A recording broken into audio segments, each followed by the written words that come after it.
चलिए तो फिर शुरुआत करते हैं तीसरे लेक्चर की। क्वेश्चन नंबर 7 हमारे सामने लिखा हुआ है। पहले पढ़ लेते हैं ध्यान से कि पूछा क्या गया है सवाल के अंदर।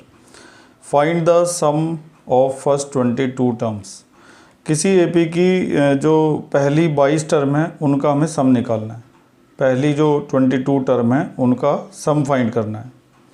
D7 दे रखा है और 22nd टर्म जो है वो दे रखी है कितनी, 149। 22nd टर्म 149 है, डी की वैल्यू 7 है और पहली 22 टर्म का सम निकालना है। तो इस पूरे को हम सिंबॉलिक फॉर्म में कैसे लिखेंगे ज़रा देखिए ध्यान से। सबसे पहले सम ऑफ फर्स्ट 22 टर्म को हम लिखेंगे S22 जो कि हमें दे रखा है। अच्छा ये तो हमें फाइंड करना है। डी जो है वो 7 दे रखा है और जो 22nd टर्म है वो हमें दे रखी है कितनी, 149। तो अगर हम S22 निकालना चाहते हैं तो जो SN का फार्मूला होता है ना उसको देखने से ये पता चलता है कि उसके लिए 3 चीज़ों की ज़रूरत पड़ती है। मैं आपको एक बार SN का फार्मूला दिखा देता हूँ यहाँ पर। SN का फार्मूला होता है n/2 2a + n-1 × d। यही फार्मूला हम यहाँ पर अप्लाई करेंगे S22 निकालने के लिए। अब जो n है वो तो समझो हमें दे रखा है, n की जगह आ जाएगा 22, यहाँ पे भी n की जगह 22 आ जाएगा /2। 2 a के बारे में अभी हमें पता नहीं है कितना है a, लेकिन n की जगह फिर से हम क्या लिख सकते हैं 22 - 1 और d की जगह हम क्या लिख सकते हैं 7। यानी कि हमारे पास बस एक ही चीज़ की कमी है, किसकी, a की। a मतलब फर्स्ट टर्म अगर मिल जाए तो उसको हम यहाँ पे पुट करके आसानी से S22 निकाल सकते हैं। तो ये तो हमने यहाँ पे यूज़ कर लिया है, 22D का भी यूज़ कर लिया है, लेकिन अभी इसका यूज़ हमने नहीं किया है। तो हमें ये पता चलता है कि जो A है जिसकी हमें यहाँ पे ज़रूरत है वो इसी से निकलने वाला है। तो इसको लिखते हैं यहाँ पर A22 = 149। हम अच्छी तरह से जानते हैं कि A22 को हम लिख सकते हैं A + 21D = 149। इसके बाद क्या है कि D की वैल्यू हमें पता है कितनी है 7, उसको पुट कर देंगे 149। A + 147 = 149 और ये उधर जाके माइनस हो जाएगा तो A की वैल्यू कितनी आ जाएगी 2। अब ये जो A की वैल्यू हमें मिली है ना इसको हम यहाँ पे तुरंत ही पुट कर देंगे और अब हमारा सवाल आसानी से हो जाएगा। 2 से 11 टाइम कैंसिल हो गया। इसके अलावा 2 की मल्टीप्लाई 2 में करेंगे तो 4 आ जाएगा और यहाँ पर 22 में से 1 जाके क्या बचेगा 21 × 7। इसके बाद 11 बाहर ऐसे ही रहेगा, 4 भी ऐसे ही रहेगा, 7 × 1 = 7, 7 × 2 = 14। इसके बाद 11 ऐसे ही रहेगा, इनको प्लस कर लेंगे, प्लस करके आ जाएगा इनको 151। अब इनकी मल्टीप्लाई कर लेते हैं तो मल्टीप्लाई करके आ गया 1661। तो आसानी से हमने पहली जो 22 टर्म है उनका सम निकाल लिया। तो हमने सवाल को पढ़ के पहले इन चीज़ों को लिखा आराम से, फिर हमने देखा कि अगर S22 निकालना है तो उसके लिए A की ज़रूरत पड़ेगी क्योंकि D तो हमारे पास था और n का पता हमें इससे चल रहा था 22 से। तो A जो है हमने ये जो 22वीं टर्म दे रखी है इससे निकाला।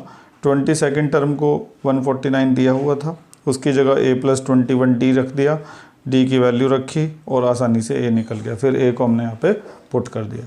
तो उम्मीद है कि ये आसान सवाल आपकी समझ में आ गया होगा। चलिए तो फिर अब समझने की कोशिश करिए क्वेश्चन नंबर 8 को। लिखा है कि find the sum of first 51 term of an AP, यानी कि हमें निकालना है S51 पहली 51 टर्म का sum. Whose second and third term are 14 and 18 respectively. Second term जो है वो दे रखी है 14 और जो थर्ड टर्म है वो हमें दे रखी है 18। तो अभी पिछला जो क्वेश्चन किया था उससे हमें ये पता है कि अगर हमें SN निकालना है तो उसके लिए 3 चीज़ों की ज़रूरत पड़ती है, N की, A की और D की। क्योंकि जब हम इसका फार्मूला अप्लाई करेंगे तो N, A और D की ज़रूरत पड़ेगी। N तो हमें यहाँ से मिल जाएगा 51।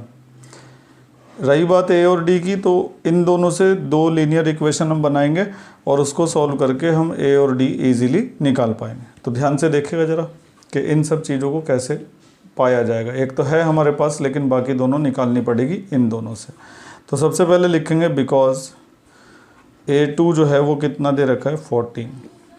A2 की जगह फॉर्मूला लगाएंगे A + D = 14 equation first. A2 को क्या लिखेंगे A + D। अब A3 है, A3 इज इक्वल टू 18 दे रखा है, तो A3 को हम क्या लिखते हैं, A plus 2D is equal to 18, और ये बन गई इक्वेशन सेकेंड। इसके बाद हम या तो फर्स्ट में से सेकंड या सेकंड में से फर्स्ट को क्या कर देंगे, सब्ट्रैक्ट।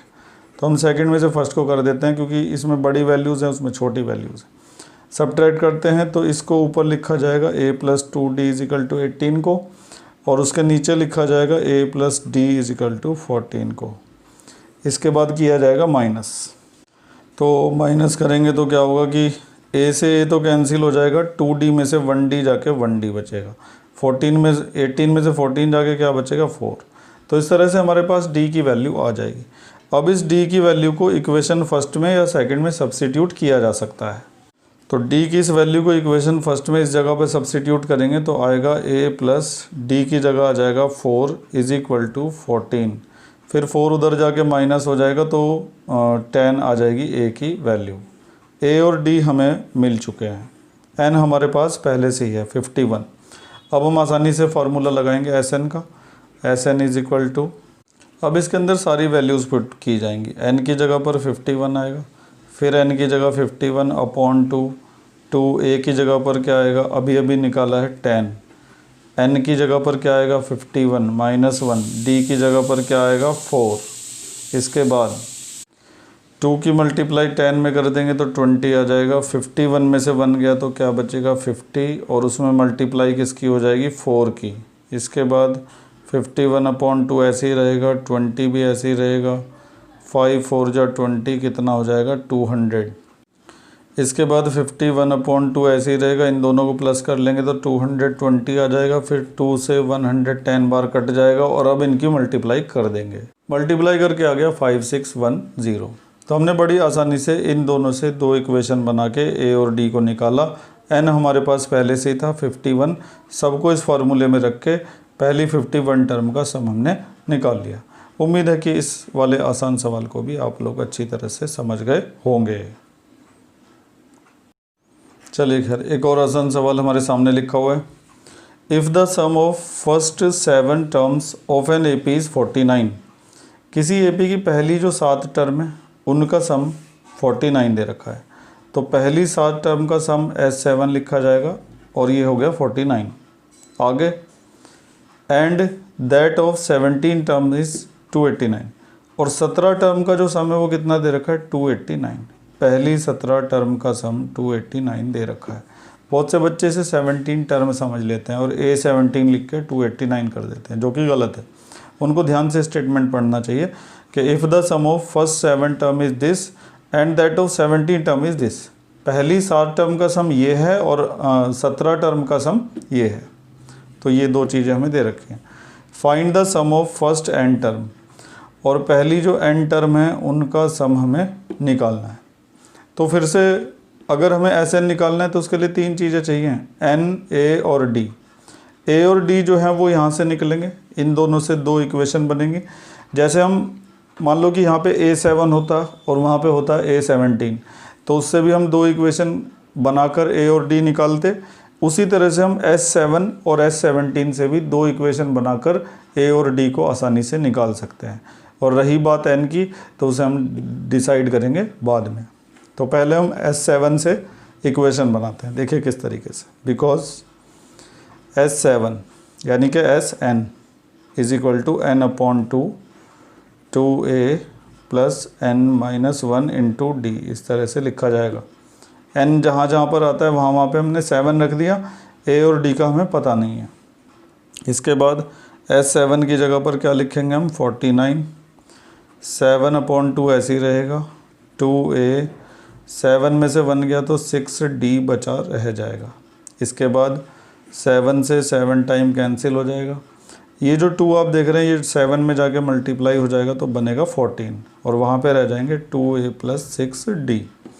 इसके बाद यहाँ से 2 कॉमन निकालेंगे, अंदर रह जाएगा a प्लस 3d, फिर 2 से 7 टाइम कैंसिल हो जाएगा तो 7 is equal to a plus 3d। फिर इसको हम इस तरीके से लिख देंगे a plus 3d is equal to 7, और फर्स्ट लीनियर इक्वेशन तैयार हो जाएगी। इसी तरह की एक और लीनियर इक्वेशन बनेगी S17 से, तो बनाते हैं उसको भी। तो ये हो गया एस एन। एस एन का फॉर्मूला क्या होता है, n/2 2a plus n-1 into d, इस तरह से लिखा जाएगा। इसके बाद S17 की जगह पर आ जाएगा 289, 17/2 2a प्लस 17 में से 1 गया तो 16d, 17 से ये 17 बार कट जाएगा, 2 की मल्टीप्लाई फिर से यहाँ पर होगी, कितना आ जाएगा 34। वहाँ पे क्या बचेगा 2a plus 16d, 34 as it is, 2 common निकलेगा, अंदर रह जाएगा a प्लस 8d, 2 से कट जाएगा 17 बार, तो 17 इज इक्वल टू आया a प्लस 8d। इसके बाद a plus 8d is equal to 17 बन गई इक्वेशन सेकंड। तो अब हमने ये जो दो इक्वेशन बनाई हैं इनको आसानी से सब्ट्रैक्ट करके a और d निकल जाएगा। तो ये काम अगले पेज पर करते हैं। तो मैंने अगले पेज पर लिख दिया कि subtracting equation first from second, मतलब मैंने ऐसे लिख दिया, आप पूरा स्टेटमेंट डालिएगा। फिलहाल सब्ट्रैक्ट करेंगे तो देखिए क्या होगा, माइनस करेंगे हम इस तरह से, तो a से क्या हो जाएगा कैंसिल, 8d में से 3d जाके कितना बचेगा 5d, तो उधर 17 में से 7 जाके ना 10 बचेगा, तो 5 से 2 टाइम कैंसिल हो जाएगा, तो d की वैल्यू 2 आ जाएगी। और हर बार की तरह से d को या तो इक्वेशन फर्स्ट में या तो फर्स्ट में या सेकंड में इसको सब्स्टिट्यूट कर दिया जाएगा। तो ये वाली इक्वेशन फर्स्ट थी, इसी के अंदर मैं d की वैल्यू को सब्स्टिट्यूट करता हूँ। तो a प्लस 3 d की जगह पर हम क्या लिख देंगे 2 is equal to 7, a plus 3 2 जा 6 इज इक्वल टू 7, 6 उधर जाके माइनस हो गया, तो a की वैल्यू कितनी आ गई 1। a और d निकल चुके हैं, अब हम उसको निकालना शुरू करते हैं। हमें निकालना क्या था एक बार देख लेते हैं, शायद आप भूल गए हों। हमें इस क्वेश्चन में कहा गया था कि find the sum of first n term. तो देखिए अगर हमसे ये कहा जाता है कि फर्स्ट 20 टर्म्स का सम निकालो, पहली 20 टर्म का सम निकालो, तो उसको हम लिख देते हैं S20, और जब हम फॉर्मूला लगाते हैं n/2 वाला तो n की जगह 20 रख देते हैं, फिर 2a, फिर n की जगह 20 माइनस 1 इंटू डी, ऐसे आ जाता है। और अगर हमसे कहा जाए कि फर्स्ट 100 टर्म का सम निकालो तो हम S100 लिखते हैं, फिर जहाँ जहाँ पर n आता है वहाँ पर हम 100 लिखते चले जाते हैं। यहाँ पे भी 100 आएगा। लेकिन अभी इस क्वेश्चन में हमें फर्स्ट n टर्म का सम निकालना है, ना तो पहली 100 टर्म का सम निकालना, ना पहली 20 टर्म का सम निकालना, हमें निकालना है फर्स्ट n टर्म का सम। तो n की जगह इस बार n ही रखा जाएगा, ये बात यहाँ पर इम्पॉर्टेंट है और ध्यान देने वाली है।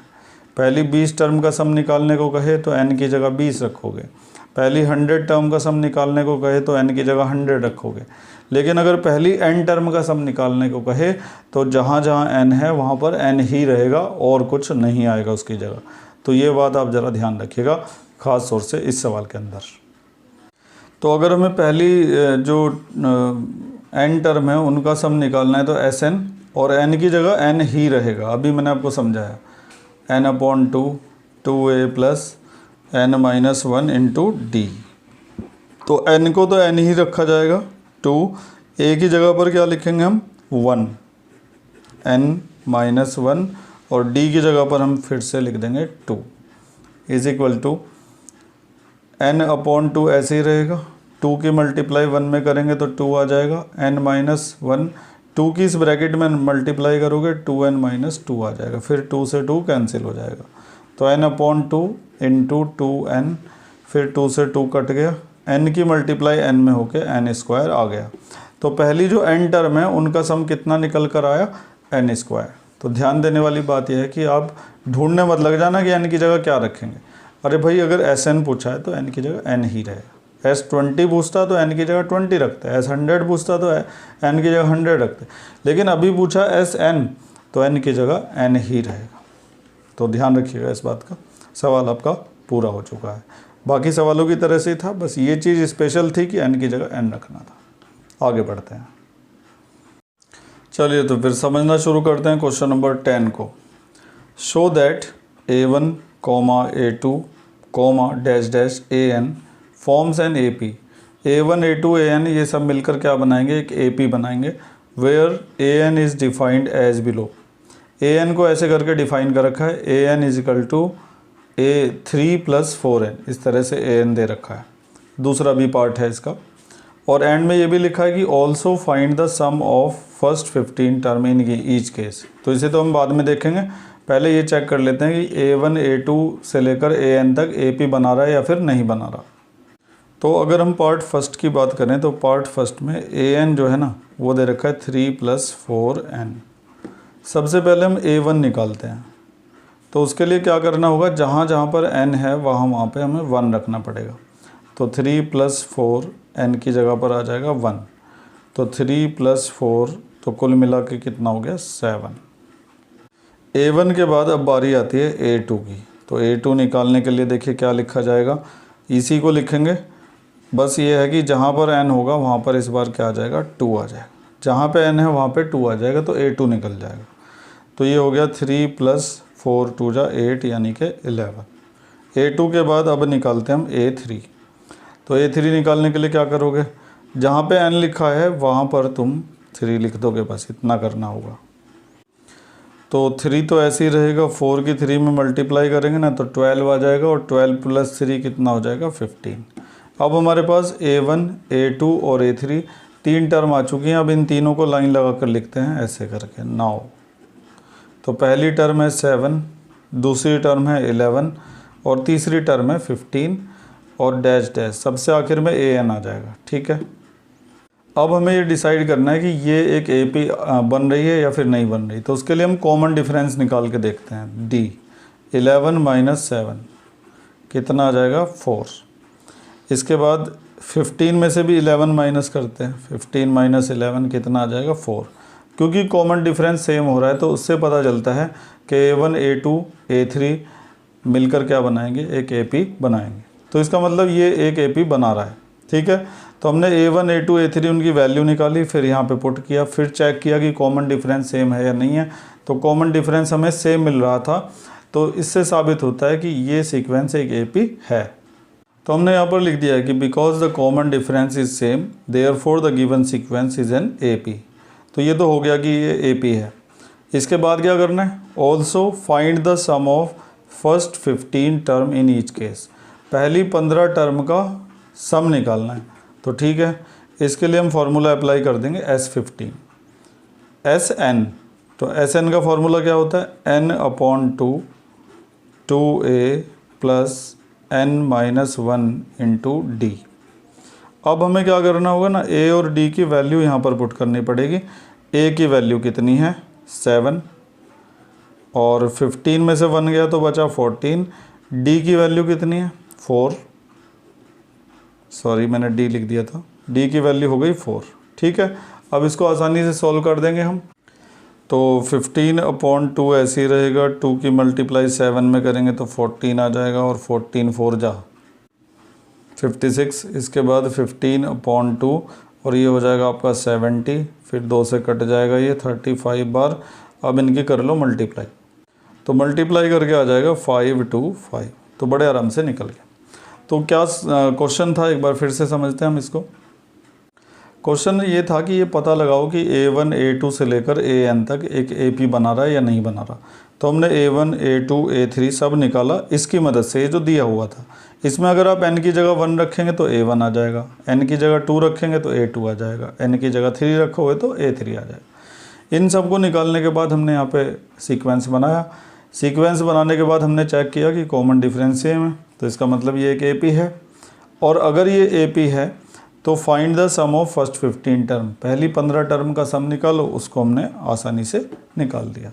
सेकंड पार्ट आप खुद से करेंगे बिल्कुल सेम इसी तरह से। आगे बढ़ते हैं। इसके बाद ये जो सवाल आप देख रहे हैं ये आज का सबसे बेहतरीन क्वेश्चन है, सबसे इम्पोर्टेंट क्वेश्चन, क्योंकि इस क्वेश्चन से हमें एक नई चीज़ जानने को भी मिलेगी। तो बड़े ध्यान से इस सवाल को समझिएगा, एग्ज़ाम में भी कई बार ये सवाल आ चुका है। If the sum of the first n term of an AP is this. ये जो आप देख रहे हैं ये क्या है, AP की पहली n टर्म का सम है 4n - n²। फिर से रिपीट कर देता हूँ, ये जो तुमने देखा ये AP की फर्स्ट n टर्म्स का सम दे रखा है। ठीक है, यहाँ तक का क्लियर हो चुका है। Then what is the first term, यानी कि S1। फर्स्ट टर्म निकालनी है, और ख़ुद से ही बोला है उसने कि फ़र्स्ट टर्म को आप S1 भी लिख सकते हैं, इसमें कोई बुराई नहीं है। भाई फर्स्ट टर्म इसका मतलब ये है, और S1 का मतलब होता है क्या, पहली एक टर्म का सम।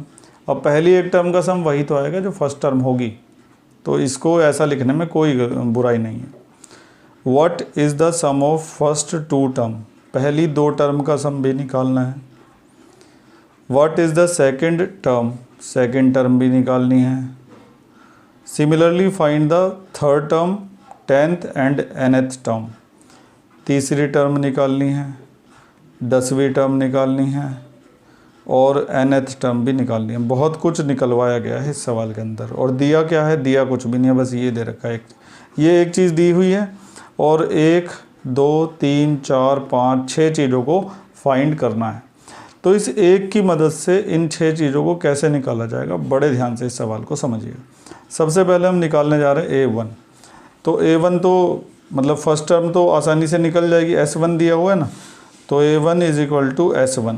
अब S1 कैसे निकलेगा भाई, जहाँ जहाँ पे n है वहाँ पे 1 रख दो, S1 निकल जाएगा।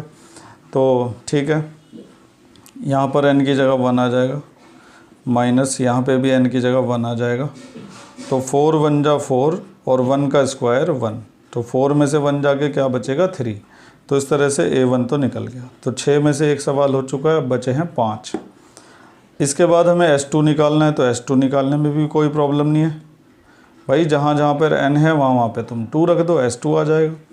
4 × 2 माइनस 2 का स्क्वायर, तो 4 2 जा 8 माइनस 2 का स्क्वायर कितना हो जाएगा 4, और 8 में से 4 जाके क्या बचेगा 4। लो S2 भी निकल गया, ये भी पूरा हो गया। लेकिन अब ये जो बचे हुए पार्ट्स हैं इनके लिए हमें एक नया फार्मूला समझना पड़ेगा। नया फार्मूला क्या है उसको देखिए। तो जिस नए फार्मूले की बात मैं कर रहा हूँ वो फार्मूला इस तरह से होता है कि an, अगर आपको an निकालना है Sn की मदद से, तो कैसे निकलेगा। an निकालने के लिए आप लिखेंगे Sn माइनस 1। हो सकता है इस तरह से समझने में आपको दिक्कत हो, तो मैं दूसरे तरीके से लिख के दिखाता हूँ। देखिए ज़रा, अभी मैंने आपको फार्मूला बताया कि अगर आपको an निकालना है तो आप लिखेंगे Sn माइनस 1। वैसे तो आपके पास an निकालने का पुराना फार्मूला होता ही है, a + n - 1 × d। लेकिन बात ये चल रही है कि अगर तुम्हें an निकालना है Sn की मदद से, तो ये फार्मूला अप्लाई करोगे, an = Sn माइनस 1। अब इसको समझने में दिक्कत होती है। मान लो तुम्हें A20 निकालना है, तो तुम कैसे निकालोगे, S20 माइनस S19। भाई Sn माइनस 1, अगर यहाँ पर n लिख रहे हो तो यहाँ पे n - 1 लिखोगे। मान लो तुम्हें 100वीं टर्म निकालनी है किसी AP की Sn की मदद से, तो तुम लिखोगे S100 माइनस S99। मान लो तुम्हें 15th टर्म निकालनी है, तो तुम लिखोगे S15 माइनस S14। तो उम्मीद है कि इन सारे एग्जाम्पल से आप ये समझ गए होंगे ये फार्मूला कैसे काम करेगा। मान लो तुम्हें AP की सेकंड टर्म निकालनी है, तो तुम क्या लिखोगे, S2 माइनस S1। तुम्हें थर्ड टर्म निकालनी है तो क्या लिखोगे, S3 माइनस S2। तो ये फार्मूला कैसे काम करता है समझ गए होंगे, उम्मीद है। अभी हम एक बार ये चेक भी कर लेते हैं कि वाकई में ये फार्मूला ठीक है या नहीं है। तो एक AP उसके लिए लिख देता हूँ मैं, 1 3 5 7 9। तो ये एक AP हमने लिख दिया। अब हमें पता है अच्छी तरह से इस AP की जो तीसरी टर्म है ना वो कितनी है, 5 है। A3 जो है वो 5 है।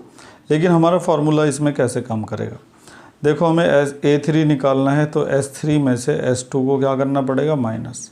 S3 का मतलब है पहली 3 टर्म का सम, तो पहली 3 टर्म का सम कर लो ज़रा, 5 और 3 8 और 1 9। S2 का मतलब है पहली 2 टर्म का सम, 3 और 1 4। तो 9 में से 4 गया तो क्या बचा, 5। देखो A3 5 निकल गया, और हमें पहले से ही पता था कि A3 5 है। तो इसका मतलब हमारा फार्मूला ठीक है, सही काम कर रहा है। तो अब हम इसको अप्लाई करते हैं अपने क्वेश्चन के अंदर। तो ये फार्मूले से हम किसी भी टर्म को निकाल सकते हैं अगर हमें Sn दिया हो तो अभी हमारे क्वेश्चन में यही तो है ना कि हमें Sn दे रखा है और हमसे बहुत सारी टर्म्स पूछी गई हैं। तो अब हम आराम से इन सारी टर्म्स को निकाल सकते हैं। तो सबसे पहले हम निकालते हैं A2, नहीं A2 तो निकाल सकते हैं, हाँ ठीक है। तो पहले हम A2 निकालते हैं। तो A2 के लिए क्या लिखा जाएगा, S2 माइनस S1। अभी समझाया था मैंने। S2 और S1 की वैल्यू पहले से ही निकली हुई रखी हैं। S2 की वैल्यू है 4 और S1 की वैल्यू कितनी है, 3। तो S2 की जगह 4 आ जाएगा और S1 की जगह आ जाएगा 3। 4 में से 3 जाके क्या बचेगा 1। A2 भी निकल गया। अब बचे A3, A10 और AN, इनको निकालते हैं हम अगले पेज पर। तो सबसे पहले A3 निकलेगा। A3 के लिए क्या लिखेंगे, S3 माइनस S2। अब ये जो S2 है ना, इसकी वैल्यू तो हमने पहले से ही निकाल रखी है। ये देखो S2 की वैल्यू कितनी है, 4 है, लेकिन S3 की वैल्यू हमने नहीं निकाल रखी पहले से, तो हम निकाल लेंगे वो जो उन्होंने फॉर्मूला दे रखा है क्वेश्चन में, उसकी मदद से। क्वेश्चन के अंदर Sn का फॉर्मूला ये दिया है, 4n minus n square, sum of first n term. Sn is equal to 4n minus n square दे रखा है, तो 4n माइनस एन स्क्वायर। तो इसकी मदद से हम क्या निकालेंगे, S3।